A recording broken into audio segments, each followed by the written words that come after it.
तो hi guys, कैसे हो आप लोग। दोस्तों आज मैं एक्सप्लेन करने वाला हूँ ड्रैगन बॉल जी का एपिसोड 3। तो जैसे कि आपने पिछले एपिसोड में देखा था, जो पिक्लो और गोकू है वो रेडिट्स के पास पहुँच जाते हैं ताकि वो रेडिट्स को हराकर गोहान को बचा सके। तो आज के एपिसोड की शुरुआत होती है। जो रेडिट्स है वो इनसे कहता है, अभी तो 2 सीजन और है जो कि मुझसे भी ज़्यादा ताकतवर है और वो जल्द ही अर्थ पर आने वाले हैं। तो पिक्लो चौंक जाता है, पिक्लो के पसीने छूट जाते हैं और वो कहता है कि क्या तुमसे भी ज़्यादा ताकतवर 2 सीजन। और फिर रेडिट्स कहता है, बड़े तुम दोनों कितने ताकतवर हो गया हो, पर तुम फिर भी अभी मुझे नहीं हरा सकते। और रेडिट्स ये भी कहता है, अब बहुत देर हो चुकी है, बड़े ही तुम्हें सीजन्स के बारे में सब कुछ पता चल गया हो, पर अब तुम यहाँ से बच के नहीं जा सकते। जो मुझे बिना सोचे समझे धोखा देता है मैं उसे ज़िंदा नहीं छोड़ता और अब तुम भी मरने वाले हो। गोकू कहता है, अच्छा होगा तुम उसकी बातों पर ध्यान ना दो। फिर पिक्लो कहता है कि गोकू तुम्हें तो बहुत मज़ा आ रहा होगा है ना। पर गोकू कहता है, नहीं सच बताओ तो मुझे बहुत डर लग रहा है। रेडिट्स कहता है, तुम्हारा डर तुम्हारी बदनसीबी बन जाएगा जब तुम मरोगे। जो गोकू है वो रेडिट्स को कहता है, पहले तुम ये बताओ कि मेरा बेटा कहाँ है, तुमने उसे कहाँ छुपाया है। रेडिट्स कहता है, मैंने उसे छुपाया नहीं है, वो तुम्हारे पीछे ही है मेरे स्पेसशिप में, बस मैंने उसे बंद कर दिया है। गोकू देखता है गोहान की तरफ, गोहान उसकी स्पेसशिप में बंद होता है और वो रो रहा होता है। तभी गोकू गोहान से कहता है कि टेंशन मत लो गोहान, तुम्हारे पापा तुम्हें बचा लेंगे। और फिर रेडिट्स गोकू को कहता है, तुम उसे बचा नहीं पाओगे क्योंकि उससे पहले मैं तुम्हें मार डालूंगा।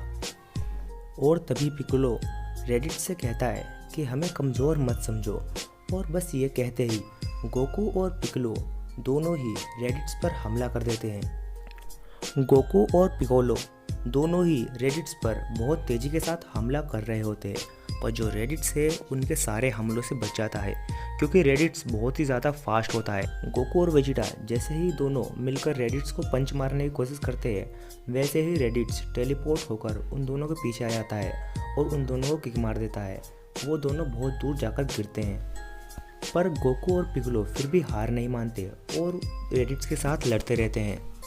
और जैसे ही गोकू और पिक्लो रेडिट्स पर दोबारा अटैक करने की कोशिश करते हैं, रेडिट्स आसमान की ओर उड़ जाता है और अपने 2 बड़े की ब्लास्ट से गोकू और पिक्लो पर अटैक करता है। बदकिस्मती से गोकू तो बच जाता है और जो पिक्लो है उसका एक हाथ कट जाता है। गोकू पिक्लो से कहता है, क्या पिक्लो तुम ठीक हो। पर जैसे ही वो पिक्लो की ओर देखता है तो पिक्लो का एक हाथ कटा हुआ रहता है और पिक्लो कहता है कि टेंशन मत लो गोकू, मैं एक हाथ से भी लड़ सकता हूँ। और इस सब को देखकर जो रेडिट्स है वो बहुत ज़्यादा मुस्कुरा रहा होता है क्योंकि पिक्लो का एक हाथ कट गया है, पर फिर भी पिक्लो लड़ना चाहता है। और इस सब को देखकर रेडिट्स बहुत ज़्यादा हंसने लगता है और कहता है कि तुम दोनों मिलकर भी मुझे नहीं हरा पा रहे, कितनी अजीब बात है ना। और उसी टाइम हमें दिखाया जाता है जो क्रिलिन, मास्टर ओशी और बुल्मा है, शायद वो ड्रैगन बॉल ढूंढने जा रहे हैं। क्रिलिन कहता है कि मुझे गोकू की बहुत ज़्यादा फिक्र हो रही है, क्या गोकू सही होगा। तभी मास्टर ओशी क्रिलिन से कहते हैं कि गोकू के साथ पिकोलो है तो वो इतनी आसानी से नहीं हारेगा। गोकू और पिकोलो को एक साथ हराना कोई आम बात नहीं है। पर क्रिलिन मास्टर ओशी से कहता है कि मुझे इसी बात की तो फिक्र है कि पिकोलो गोकू के साथ है, क्योंकि क्या पता पिकोलो रेडिट्स के साथ मिल जाए और फिर गोकू अकेला पड़ जाएगा। मेरे को इसी चीज़ की टेंशन हो रही है। मास्टर ओशी कहते हैं कि हाँ, अगर ऐसा हुआ तो फिर उन्हें हराना नामुमकिन होगा। उसके बाद हमें गोकू और पिक्लो दिखाए जाते हैं। पिक्लो गोकू से कहता है, क्या तुम्हारे पास कुछ प्लान है गोकू। गोकू कहता है नहीं। फिर गोकू पिक्लो से पूछता है, पिक्लो कहता है, हाँ मेरे पास एक टेक्निक है जिससे मैं तुम्हें मारने वाला था, मैंने तुम्हारी वजह से ही उस टेक्निक को सीखा था, मैंने उसके लिए बहुत ट्रेनिंग की है। तभी गोकू कहता है कि क्या तुमने ये मेरे लिए किया था। फिर पिक्लो कहता है, हाँ मैं इससे तुम्हें ही मारने वाला था।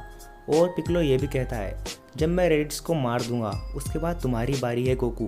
गोकू मुस्कुराकर कहता है, हाँ देखा जाएगा। पिकोलो गोकू से कहता है कि तुम्हें कुछ टाइम के लिए जो रेडिट्स है उसका ध्यान भटका कर रखना होगा ताकि मैं अपनी इस टेक्निक का इस्तेमाल कर सकूँ।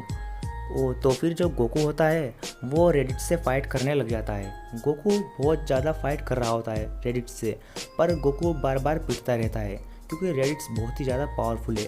फिर उसके बाद जो गोकू है वो आसमान में उड़कर एक बहुत बड़ा कामेहामेहा वेव बनाता है और वही रेडिट्स के ऊपर छोड़ देता है।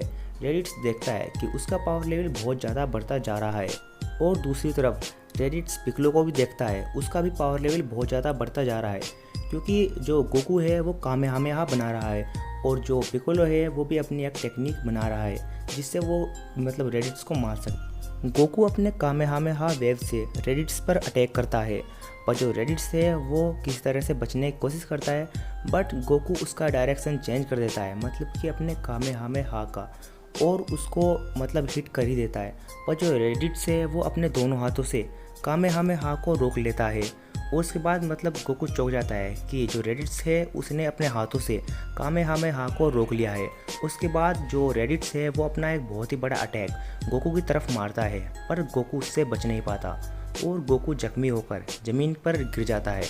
तभी पिकोलो अपनी उस टेक्निक की मदद से जो रेडिट्स है उस पर अटैक करता है पर रेडिट्स बदकिस्मती से उससे बच जाता है और जो ये पिक्लो है, जो पिक्लो का अटैक था वो पहाड़ों को भी चीर देता है पर रेडिट्स उससे किसी तरह बच जाता है। पिक्लो कहता है कि ये कैसा बेवकूफ़ इंसान है जो मेरी इस टेक्निक से बच गया। तभी जो रेडिट्स है वो मुस्कुराकर कहता है कि तुमने मेरे हाथ को जख्मी कर दिया है। मतलब उस वाले मूव से सिर्फ रेडिट्स को थोड़ी सी ही खरोच आती है और रेडिट्स मुस्कुराकर पिक्लो से कहता है कि अब इसके बाद तुम्हारी बारी ही है। और उसी वक्त जो गोकू है वो रेडिट्स के पीछे आकर रेडिट्स की पूंछ पकड़ लेता है और फिर रेडिट्स बहुत ज़्यादा मतलब कि पहले तो नीचे गिर जाता है और बहुत ज़्यादा चिल्लाने लग जाता है क्योंकि उसकी सारी ताकत उसकी पूंछ में ही होती है।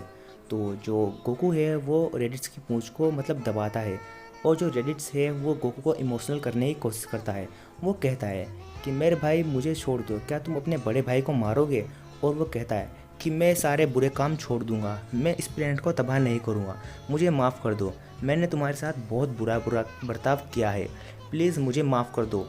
और फिर वो कहता है कि मैं यहाँ से चला जाऊँगा, मैं इस प्लेनेट को कुछ नहीं करूँगा। और जो पिक्लो है वो गोकू को कहता है कि इसके बकाये में मत आना, यह रेडिट्स की एक चाल है, वो तुम्हें फंसाना चाहता है और वो बचना चाहता है। तो गोकू उसके मतलब बातों में आने लगता है। रेडिट्स कहता है कि प्लीज़ अपने बड़े भाई को छोड़ दो, मैं तुमसे माफ़ी मांगता हूँ। मतलब गोकू को वो इमोशनल कर देता है जिसकी वजह से गोकू उसकी पूंछ को छोड़ देता है। गोकू एक बार ये भी कहता है कि क्या तुम सच बोल रहे हो? वो कहता है कि हाँ, तुम्हें अपने बड़े भाई पर भरोसा नहीं है। पर फिर गोकू उसकी पूंछ को छोड़ देता है और जैसे ही उसकी पूंछ को छोड़ता है रेडिट्स उसके ऊपर हमला कर देता है और रेडिट्स गोकू की छाती पर पैर रखता है और उसे तड़पाता है जिसकी वजह से गोकू को मतलब बहुत ज़्यादा दर्द हो रहा होता है। तभी जो पिक्लो है वह कहता है बेवकूफ़ कहीं के, तुमने ऐसा क्यों किया? मतलब वो गोकू को कह रहा होता है। उसी टाइम पर जब वो गोकू की छाती दबा रहा होता है वो पिक्लो को भी कहता है कि इसके बाद तुम्हारी बारी है, अब तुम भी नहीं बचोगे। और गोकू के चिल्लाने की आवाज़ को सुनकर जो गोहान है वो स्पेसशिप को तोड़ देता है। गोहान को बहुत ज़्यादा गुस्सा आ रहा होता है। तो दोस्तों आज का एपिसोड यहीं पर ख़त्म होता है। आज का एपिसोड उतना अच्छा मैं नहीं बना पाया हूँ बिकॉज थोड़ा प्रॉब्लम चल रहा था। तो आप लोग बताना आपको ये एपिसोड कैसा लगा और नेक्स्ट एपिसोड जल्दी आ जाएगा। तो चैनल पर आने के लिए शुक्रिया। Thanks for watching this video.